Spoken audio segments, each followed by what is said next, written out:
ఉపాధ్యాయ ఉద్యోగాలు ఇలా వరుసగా నిరుద్యోగ యువత ఇళ్లల్లో కళ్లల్లో ఆనందాన్ని నింపిన ముఖ్యమంత్రి. దీనికంతటికీ కారణం నూతన ప్రభుత్వం, మన young and dynamic chief minister Shri Revanth Reddy గారి ప్రసంగం.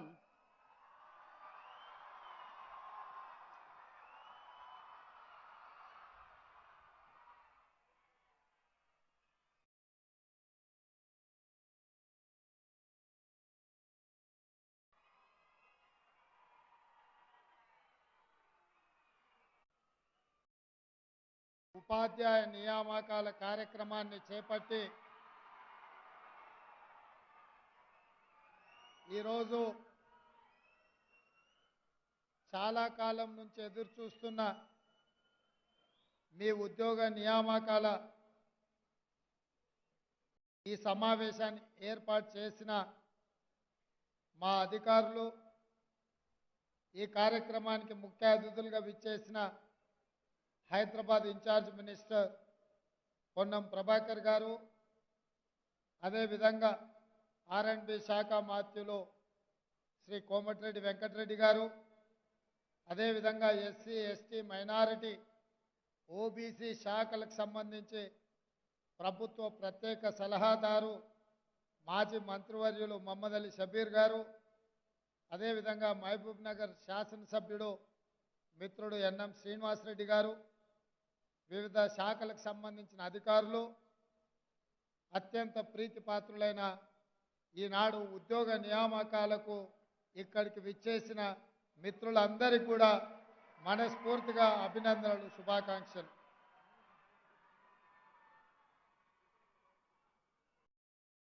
ఈ ఎల్బీ స్టేడియంకు ఒక ప్రత్యేకత ఉన్నది. ఆనాడు 2004లో డాక్టర్ వైఎస్ రాజశేఖర రెడ్డి గారు, శ్రీమతి సోనియా గాంధీ గారి నేతృత్వంలో ఏర్పడ్డ కాంగ్రెస్ ప్రభుత్వం ఈ ఎల్బీ స్టేడియంలోనే ప్రమాణ స్వీకారం చేయడం జరిగింది. ఆ రోజు ఇచ్చిన హామీల మేరకు రైతు రుణమాఫీ కావచ్చు, రైతుల మీద పెట్టిన అక్రమ కేసులు కావచ్చు, రైతుల విద్యుత్తు బకాయిల రద్దు కావచ్చు, అదేవిధంగా ఆరోగ్యశ్రీ పథకం కావచ్చు, మైనారిటీలకు 4% రిజర్వేషన్ కావచ్చు, ఇలా చెప్పుకుంటూ వెళ్తే చాలా జనరంజకమైన పరిపాలనను ఆనాడు అందించారు.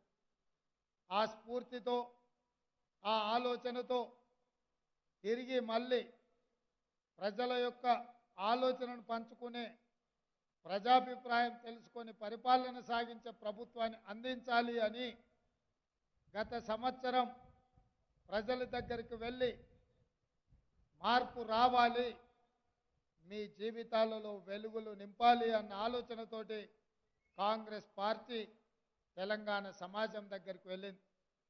మీరందరూ కాంగ్రెస్ పార్టీ ఎన్నికల మేనిఫెస్టోను, అదేవిధంగా గత ప్రభుత్వం చేస్తున్న అన్యాయాలు, అక్రమాలను, నిర్లక్ష్యాన్ని, కుటుంబ స్వార్థాన్ని గుర్తించి గత ప్రభుత్వాన్ని గద్దె దింపి ఇందిరమ్మ రాజ్యాన్ని, కాంగ్రెస్ ప్రభుత్వాన్ని ఈరోజు అధికారంలోకి తీసుకొచ్చింది.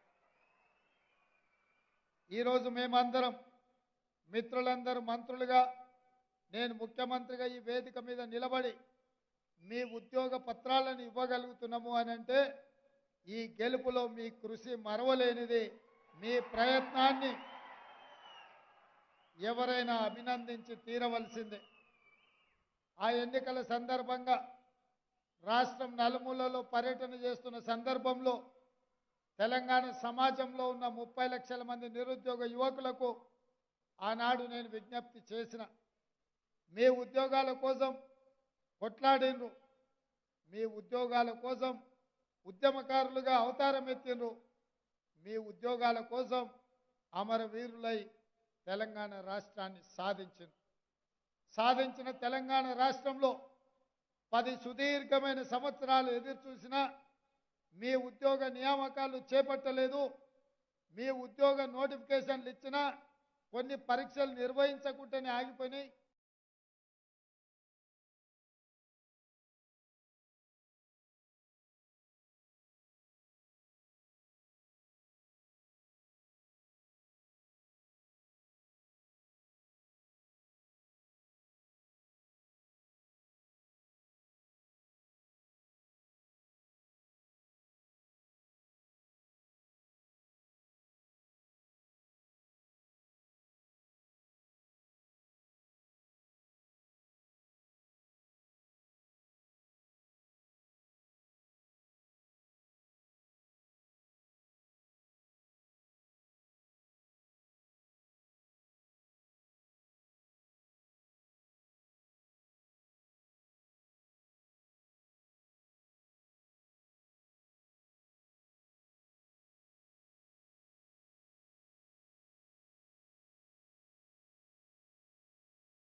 ఉద్యోగాలను ఊడగొడితే మీ అందరికీ ఉద్యోగాలు వస్తాయని నాకు చెప్పినాం.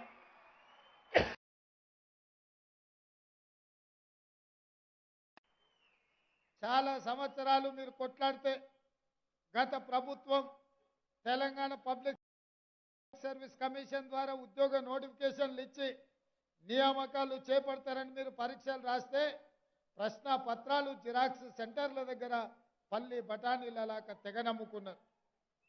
చాలామంది నిరుద్యోగ యువకులు ఆందోళనకు లోనవుతున్నప్పుడు మేము సంపూర్ణమైన భరోసా ఇచ్చినాం. ప్రభుత్వం రాగానే యూపీఎస్సీ తరహాలో ఆనాటి పబ్లిక్ సర్వీస్ కమిషన్ని రద్దు చేసి కొత్త తెలంగాణ పబ్లిక్ సర్వీస్ కమిషన్ని నియమిస్తాము.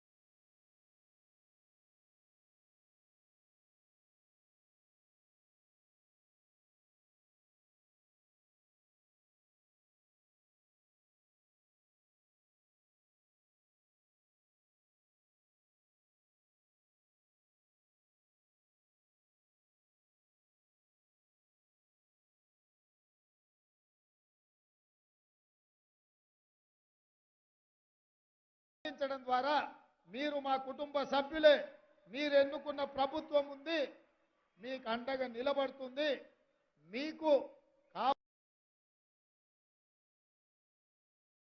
కావలసిన సహాయాన్ని అందిస్తుంది, సహాయాన్ని అందించడానికి ప్రభుత్వం ఉన్నదని చెప్పి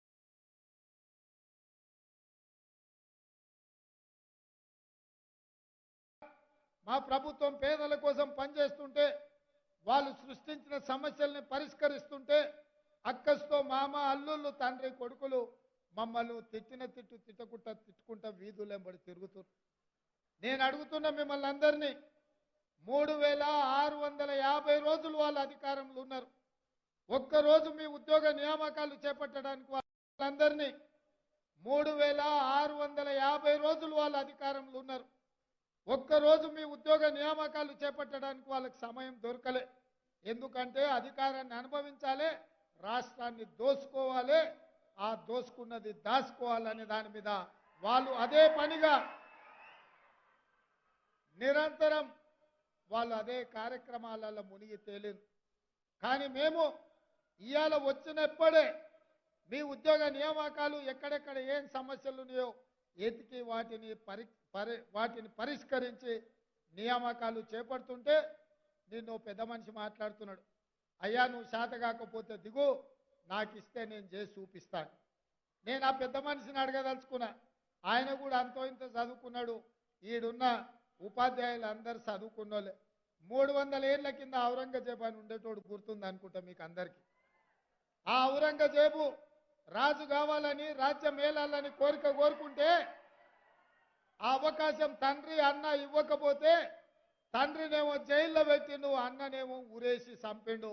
అప్పటి నుంచి వెన్నుపోటుకు మారు పేరు ఔరంగజేబు అని ఇవాళ చరిత్రలో ఉన్నది. ఇవాళ హరీష్ రావు కూడా మరో ఔరంగజేబు అవతారం ఎత్తాల్సిందే తప్ప 10 సంవత్సరాలు మీరే కదా అధికారంలో ఉన్నది. 10 ఏళ్ళు మీ మామగారు ముఖ్యమంత్రిగా ఉన్నారు, మీరు ఆర్థిక మంత్రిగా, మీరు సాగునీటి పారుదల శాఖ మంత్రిగా ఉన్నారు.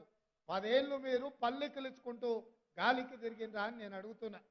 ఇవాళ మీరు కట్టిన మేడిగడ్డ పేక మేడల్లా కూలిపోతే 1,00,000 కోట్ల రూపాయలు ఖర్చు పెట్టి 1,00,000 ఎకరాలకు నీళ్లు ఇవ్వకపోతే ఇవాళ కాగు నివేదిక శాసనసభలో ప్రవేశపెట్టినాం. ఉపాధ్యాయులారా మీరు ఒక్కసారి అది చదవండి. 1,81,000 కోట్ల రూపాయలు కేవలం సాగునీటి ప్రాజెక్టుల మీద ఖర్చు పెడితే 1,00,000 ఎకరాలకు కూడా నీళ్లు ఇవ్వలేదు. ఇంత దుర్మార్గమైన దోపిడీ ప్రభుత్వాన్ని ఈ భూ ప్రపంచం మీదనే ఎవరు చూడలేదు. అట్లాంటి దోపిడీకి పాల్పడి మేడిగడ్డ కుప్పగూలితే పోలీసుల పహారాల మధ్యలో తెలంగాణ సమాజం తెలుసుకోకుండా నిర్బంధిస్తుంటే ప్రజలకు చూపించాలి గత పాలకులు ఏ రకంగా దోపిడీకి పాల్పడ్డారో మేడిగడ్డ ఎట్లా కుంగిపోయిందో చూపిద్దాము రమ్మని ఒకవేళ మీరు నిజాయితీ పరులైతే మీ నిజాయితీ ఏందో అక్కడనే వచ్చి చెప్పండి అని పిలిస్తే అక్కడికి రాకుండా నల్లగొండలు పోయి సభ పెట్టుకున్నారు. ఈ పక్కన కూతవేటు దూరంలో ఉన్న శాసనసభకు ఆయనకు రావడానికి శాతనైతలేదంట. ఆయన కాలు చక్కగా లేదంట, కట్టె పట్టుకొని నడుస్తుండంట. ఎంత దూరం ఉంది ఆయన ఇంటికి? బేగంపేటలో ఆయన ఇల్లు ప్రభుత్వం ఇచ్చింది. అది కూడా బేగంపేట నుంచి లాగిడికి మన అసెంబ్లీకి రావడానికి ఎంత టైం పడుతుంది? ఆ నుంచి ఇక్కడికి రానికనేమో కాలు నొప్పి వచ్చింది, కట్టె చేతికి వచ్చింది. కానీ నల్లగొండలో మీటింగ్ పెట్టుకుంటే మాత్రం 150 కిలోమీటర్లు పోయిండు. సానుభూతి పొందాలని వీల్ చైర్ వేసుకొని కూర్చొని నోటికొచ్చిన అబద్ధాలు చెప్తుండు. ఆయన అంటే నేను సలహా అడగాలంటూ అన్నా కేరాఎంపీ సమస్య ఉన్నది, ఎట్లా చేస్తే బాగుంటుందని అడుగుదామనే అసెంబ్లీకి రమ్మన్నా. అసెంబ్లీ పెట్టిందే అందుకు, ప్రతిపక్ష నాయకుడిగా ఉన్నదే దానికోసం కదా. తీర్మానాన్ని పెట్టి ప్రతిపక్ష సలహాలు సూచనలు ఇవ్వండి, తప్పకుండా సహేతుకమైన సలహాలు సూచనలు ఇస్తే ఆ సమస్యను పరిష్కరించుకుందామని శాసనసభలో మేము అడిగినాం. మీరు రాలేదు, పారిపోయినారు, పర్వాలేదు. కానీ ఆ భాష, ఆ మాటలు ఎట్లా మాట్లాడుతున్నారో మీరు చూసిండ్రు కదా. 10 ఏళ్ళు పదవిలో ఉన్న వ్యక్తి ముఖ్యమంత్రిగా పనిచేసి, కేంద్ర మంత్రిగా పనిచేసి, రాష్ట్ర మంత్రిగా పనిచేసి, ఎంపీగా పనిచేసి, ఎమ్మెల్యేగా పనిచేసి 40 సంవత్సరాలు ప్రజా జీవితంలో ఉన్న వ్యక్తి ఎంత అక్కసు వెళ్ళగక్కుతున్నాడో, ఏ రకంగా మాట్లాడుతున్నారో మీరు ఆలోచన చేయండి. ఇవాళ ఆయన బాధ అంత ఒక్కడే. ఆ ముఖ్యమంత్రి కుర్చీలో నల్లమల అడవులో నుంచి వచ్చిన ఒక రైతు బిడ్డ, రైతు కొడుకు అక్కడ కూర్చుంటే కడుపు మండి, నా కన్న కొడుకు అక్కడ కూర్చుంటాడని ఆ సచివాలయం ఉన్నదాన్ని కూలగొట్టి కడితే ఇది పోయి ఆయన వాస్తు కోసం అని కూలగొట్టిండు, కట్టిండు, బాగానే ఉంది. ఎవరికి వాస్తు అక్కరకు వచ్చిందే? అది మనకు అక్కరకు వచ్చింది, మీకు అక్కరకు వచ్చింది, నాకు అక్కరకు వచ్చింది, మా ఎంకన్నకు, మా పొన్నం ప్రభాకర్కి అక్కరకు వచ్చింది. దశ దిశ అని 2 ఉంటాయి. దశ బాగుంటే దిశతో పని లేదు. నీ దశ గుడిసేటది కాబట్టే నువ్వు పోయి ఫామ్ హౌస్లో పడ్డావు. అయినా ఇప్పటికన్నా అర్థం చేసుకో. ప్రజలు నీ నుంచి ఏం ఆశించిండ్రు? ప్రజలకు నువ్వేం ద్రోహం చేసినావు? ఇవాళ ప్రజలు ఏం మార్పు కోరుకున్నారు? ఇవాళ నిరుద్యోగ యువకులు వాళ్ళ జీవితాలతో మార్పుతో పాటు తెలంగాణ రాష్ట్రంలో పాలకుల మార్పు జరగాలని ఇవాళ ప్రజా ప్రభుత్వాన్ని ఇచ్చిండ్రు.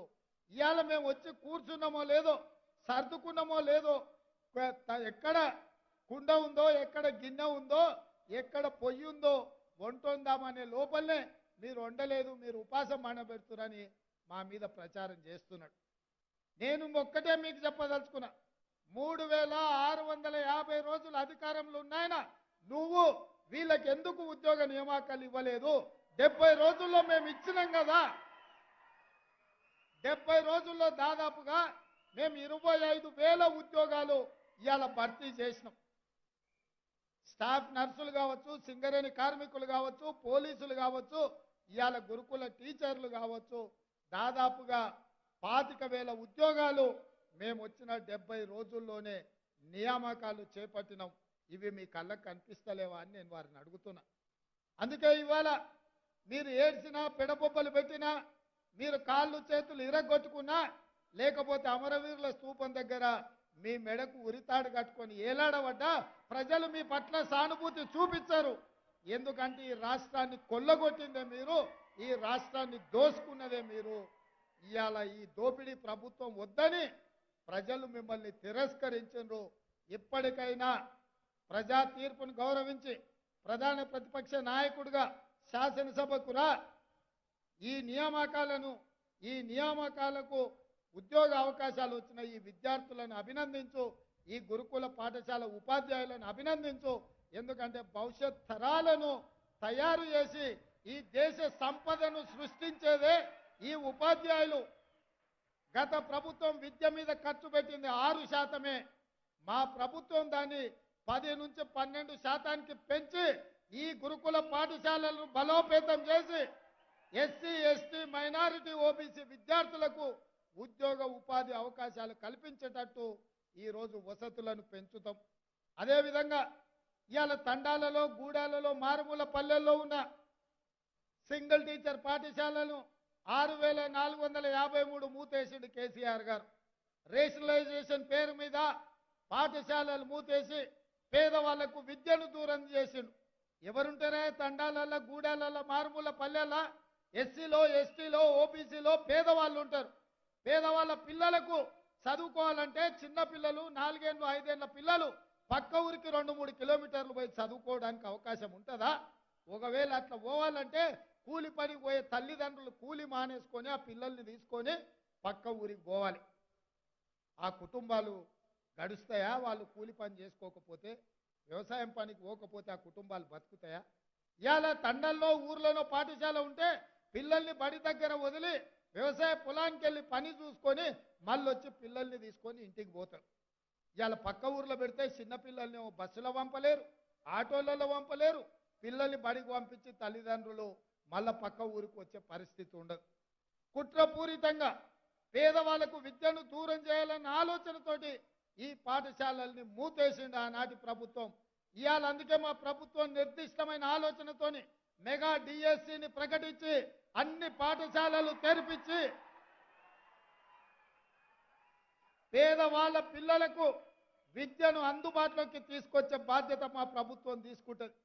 ఆనాడు ఎస్సీ ఎస్టీ బీసీల పిల్లలకు ఫీజు రియంబర్స్మెంట్ పథకం తీసుకొచ్చి కార్పొరేట్ స్కూళ్ళు కాలేజీల్లో మంచి చదువులు చదివించడానికి వాళ్ళ ఫీజులు కట్టడానికి ఆనాటి ప్రభుత్వం నిర్ణయం తీసుకుంటే వేల కోట్ల రూపాయలు బకాయిలు పెట్టి పేదోళ్ళ పిల్లలు ఇవాళ సర్టిఫికెట్లు వాళ్ళ కాలేజీల నుంచి తెచ్చుకోలేని పరిస్థితి. ఫీజు పైసలు కడితే కానీ కాలేజీ యజమానులు సర్టిఫికెట్లు ఇవ్వమంటారు. ఇంటి దగ్గర పోయి తల్లిదండ్రులను ఫీజుల పైసలు అడిగే పరిస్థితి లేదు. వనపర్తిలో ఒక అమ్మాయి ఫీజుల డబ్బులు అడగలేక తల్లిదండ్రుల బాధలు చూడలేక ఆత్మహత్య చేసుకొని చచ్చిపోయింది ఒక అమ్మాయి. నీకు కొంచెమైనా బాధ కలగలేదా కేసీఆర్? నువ్వు అసలు మానవత్వం ఉన్నదా నీకు అని నేను అడుగుతున్నా. ఇవాళ పేదల పిల్లలు చదువుకుంటేనే ఈ దేశ నిర్మాణంలో వాళ్ళ భాగస్వామ్యం ఉంటుంది. వాళ్ళకి చదువులు అందించాలన్న ఆలోచనతోని కాంగ్రెస్ పార్టీ ఫీ రియంబర్స్మెంట్ పథకాన్ని తీసుకొచ్చింది. ఇదే కాదు, శ్రీమతి సోనియా గాంధీ గారు యూపీఏ ప్రభుత్వం రైట్ టు ఎడ్యుకేషన్ యాక్ట్ తీసుకొచ్చి ప్రైవేట్ కాలేజీలలో కూడా పేదోళ్ళ పిల్లలకు చదువుకోవడానికి అవకాశం ఇవ్వాలని రైట్ టు ఎడ్యుకేషన్ యాక్ట్ తీసుకొచ్చి ప్రతి పేదవాడికి విద్య హక్కు కింద మార్చింది కాంగ్రెస్ పార్టీ. ఇవాళ పేదలను చదువుకునే విధంగా ఏర్పాట్లు చేసే పార్టీ కాంగ్రెస్ పార్టీ అని నేను ఈరోజు చెప్పదలుచుకున్నా. అందుకే మిత్రులారా, ఈరోజు ఎస్సీ ఎస్టీ బీసీ మైనారిటీ పిల్లలకు గురుకుల పాఠశాలలు మంజూరు చేసినాను గొప్పగా చెప్తుండు. ఏ పాఠశాలలో చదువుకోవడానికి వాళ్ళ సొంత భవనాలు ఉన్నాయని నేను అడుగుతున్నా. వందలాది మంది ఆడపిల్లలు టాయిలెట్లు లేక క్యూలో నిలబడి పాపం ఆడపిల్లల అవస్థ చెప్పుకోలేని పరిస్థితి. మన బిడ్డలో మన చెల్లెంలో అంత అవస్థ పడితే మనం చూస్తూ ఊరుకుంటామా? ఆ పిల్లలు మన పిల్లలు కాదా? ఇవాళ పిల్లల కోసం వసతులు ఏర్పాటు చేయాల్సిన బాధ్యత మానవత్వం ఉన్న ప్రభుత్వాలకు బాధ్యత కాదా అని నేను అడుగుతున్నా. లక్షల కోట్ల రూపాయల బడ్జెట్ ఉన్న మిగులు రాష్ట్రమైన తెలంగాణ రాష్ట్రం దాదాపుగా 17.5 లక్షల కోట్ల రూపాయలు చంద్రశేఖరరావు చేతికి వచ్చినాయి 10 ఏళ్లలో. ఎందుకు ఆ పిల్లలకు ఆ వసతులు ఏర్పాటు చేయించలేదని నేను అడుగుతున్నా. ఇవాళ పిల్లల కష్టం నీకు అర్థమవుతుందా? అందుకే ఇవాళ ఈ వేదిక మీద నుంచి మా మిత్రుడు వెంకటరెడ్డి గారు చెప్పారు, నువ్వు మాట ఈ ఆర్ఎండ్బి శాఖ నుంచి అన్ని భవనాలు కడదాం, ఎట్లయితే అట్లయితుంది, ఏమైనా సరే అవసరమైతే పూట ఉపాసం బండి అయినా గురుకుల పాఠశాలలకు సొంత భవనాలు చదువుకోవడానికి అన్ని వసతులు కల్పిద్దాం, నువ్వు మాట ఇవ్వని చెప్పిండు. వారి ధైర్యంతో కొడంగల్లో నేను ఒక మోడల్ ప్రారంభించబోతున్నా. ఎస్సీ ఎస్టీ బీసీ మైనారిటీ 4 గురుకుల పాఠశాలలు 20 ఎకరాలలో ఒకే దగ్గర పెద్ద క్యాంపస్ కట్టి 100 కోట్ల రూపాయలతో వసతులు ఏర్పాటు చేసి ఒక గొప్ప క్యాంపస్, ఒక యూనివర్సిటీ లాగా పేదోళ్ళ పిల్లలు చదువుకునే విధంగా చదువులు చెప్పే ఉపాధ్యాయులకు ఆడ నివసించడానికి అన్ని వసతులు ఏర్పాటు చేయడానికి ఇవాళ కొడంగల్లో ఒక మోడల్గా తీసుకున్నాం. ఆ విధానాన్ని అన్ని నియోజకవర్గాలలో మంజూరైన ఎస్సీ ఎస్టీ బీసీ మైనారిటీ గురుకుల పాఠశాలల్ని ఒకే క్యాంపస్లో ఆ నియోజకవర్గంలో ఎక్కడైతే 20-25 ఎకరాలు ఉంటుందో ఆ భూమిని సేకరించి అన్ని పాఠశాలలు అన్ని గురుకుల పాఠశాలలు ఒకటే దగ్గర కడితే వేలాది మంది విద్యార్థులు ఒక దగ్గర ఉంటారు. వాళ్ళకు వేరే భావన ఉండదు. ఎస్సీలు ఎస్టీలు వేరు కాదు, బీసీలు వేరు కాదు, మైనారిటీలు వేరు కాదు. ఇతర వర్గాల పాఠశాలల్లో చదువుకుంటే సోదర భావం పెరుగుతుంది. అన్నదమ్ములలాగా కలిసి ఉంటారు. కలిసి చదువుకోవడం ద్వారా ఈ రాష్ట్ర పునర్నిర్మాణంలో భాగస్వాములు అవుతారు. ఒక దగ్గర ఎస్సీ పాఠశాల ఊరు బయట కడితే ఆ పిల్లల మనసులో ఒక అభద్రతా భావం ఉంటుంది. మేము దళితులం కాబట్టి మమ్మల్ని ఊరు బయట పెట్టిండ్రేమని. గిరిజనులను తీసుకెళ్ళి ఇంకో దగ్గర ఊరు బయట పెడితే వాళ్లకు అదే భావన ఉంటుంది. మైనారిటీలను ఇంకొక దగ్గర కడితే మెజారిటీలు మైనారిటీలను మమ్మల్ని పక్కన పెట్టిండ్రేమో అనే ఒక భావన ఉంటుంది. ఇవాళ అందరు కలిసి ఉన్నప్పుడే, అందరు కలిసికట్టుగా పెరిగినప్పుడే, ఒకరినొకరు కలుస్తూ మెలుస్తూ చదువుకుంటే, కలిసి చదువుకుంటే సోదర భావము పెరుగుతుంది. దాంతో దేశం యొక్క, రాష్ట్రం యొక్క శాంతి భద్రతల నుంచి మొదలు పెడితే ఒక సామరస్యపూర్వమైన వాతావరణం వస్తుంది. అందుకే అక్కడొకటి ఇక్కడొకటి విసిరేసినట్టుగా కాదు, అందరినీ ఒకే దగ్గర ఉండేటట్టుగా ఒక మంచి మోడల్ కాంప్లెక్స్ కట్టి వాళ్లకు చదువులు అందించాలి అని మా ప్రభుత్వం ప్రయత్నం చేస్తుంది. మా చీఫ్ సెక్రటరీ గారు కూడా ఈ వేదిక మీద నుంచి నేను ఆదేశాలు ఇస్తున్నా. అన్ని శాసనసభ నియోజకవర్గాలలో ఇదే రకంగా స్థలాలను వెతకండి, నిధులు కేటాయిద్దాం. అవసరమైతే ఇంకెక్కడైనా నిధులు ఆపుదాము. విద్యకు ఖర్చు పెడదాము. విద్యకు పెట్టే ఖర్చు కాదు, అది పెట్టుబడి. భవిష్యత్తు నిర్మాణానికి అది పెట్టుబడి. టీచర్ల నియామకాలంటే ఈ దేశాన్ని బలోపేతం చేయడానికి పెడుతున్న పెట్టుబడి. అందుకే ఈరోజు పాఠశాలల మీద కానీ, ఉపాధ్యాయుల మీద కానీ, విద్యార్థుల మీద కానీ ప్రతి రూపాయే అది భవిష్యత్తు యొక్క పెట్టుబడి. ఆ భవిష్యత్తు పెట్టుబడి ఈ దేశాన్ని బలోపేతం చేస్తుంది, ఈ దేశాన్ని అభివృద్ధి పదం వైపు నడిపిస్తుంది. అందుకే మిత్రులారా, ఇవాళ మీరందరూ ఒక గొప్ప లక్ష్యంతో, గొప్ప ఆలోచనతోటి ఈ జాతి పునర్నిర్మాణం కోసం మీరు అంకితం అవుతున్నారు.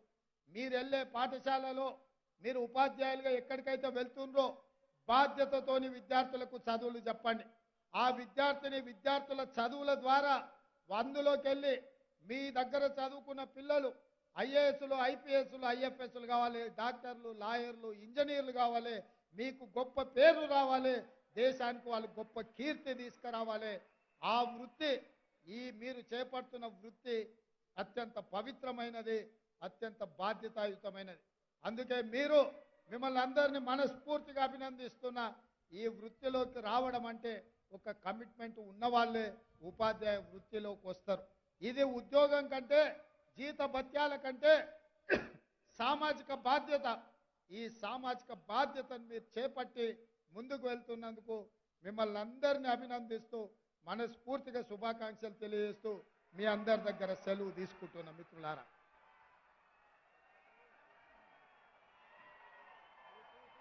Thank you sir, thank you very much.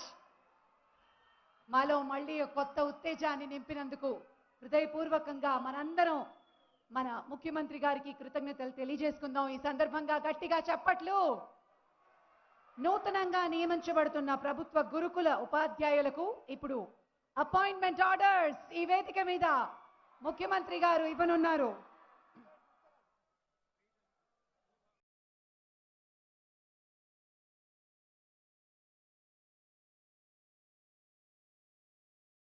Suryapet district నుంచి Gaddam Ravi, DL librarian science, DCB community. Gaddam Ravi, congratulations. Vikarabad నుంచి Sajjan Singh, PGT Hindi post. Sajjan Singh, congratulations.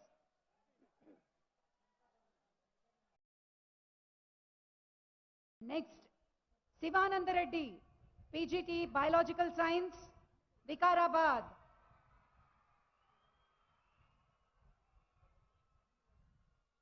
ఎం Suvarthavani, PGT biological science, Sangareddy. ఆ తర్వాత Samala Hariprasad, librarian schools, Siddipet. Lavudya Kamala, JL Physical Director, Bhadradri Kottagudem. Kuntala Ravinder, Librarian Schools, Nirmal. Junaid Ur Rahman, Physical Director Schools, Adilabad. Mudawat Chauhan Srinivas.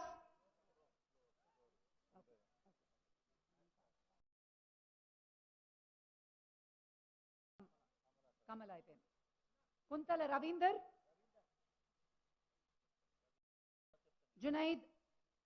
Junaid Rahman,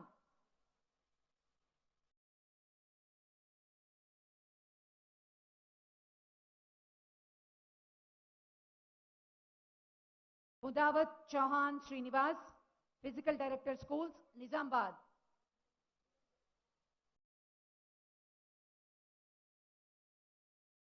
jagir Chandrashekar, librarian schools, అంజమీయులు.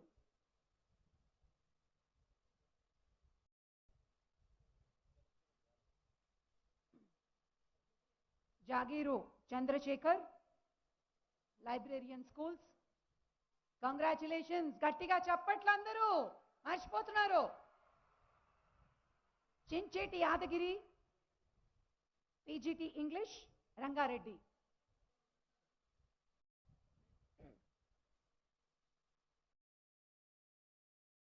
N. Swati, DL Librarian Science, Mahbub Nagar.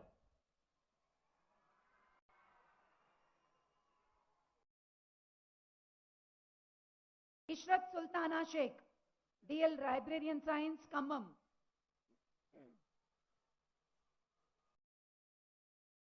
Ramawat Anjali, DL Physical Director, Nalgonda.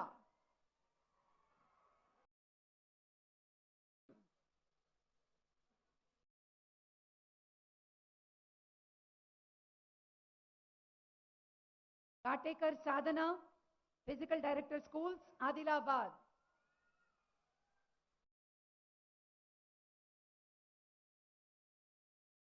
Jillepalli Shoban Babu, JL Physical Director, Suryapet.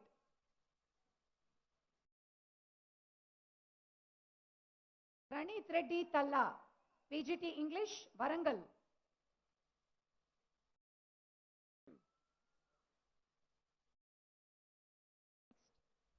Sattu Mahalakshmi, DL Librarian Science, Siddipet.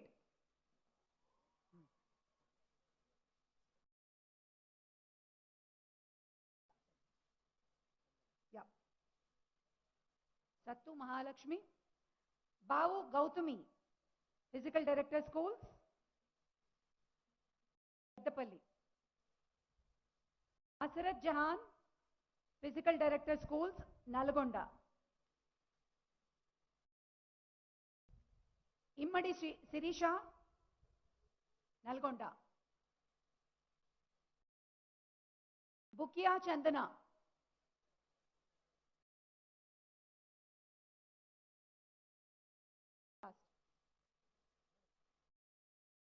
Bukia Chandana. Congratulations. Come on guys, everybody. Hearty congratulations. Thank you so much.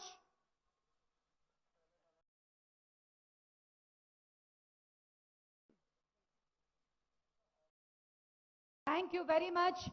మరి మరోసారి మన ప్రియతమ ముఖ్యమంత్రి గారికి గట్టిగా చప్పట్లు, అందరూ లేచి నిలబడి. Thank you sir, thank you so much.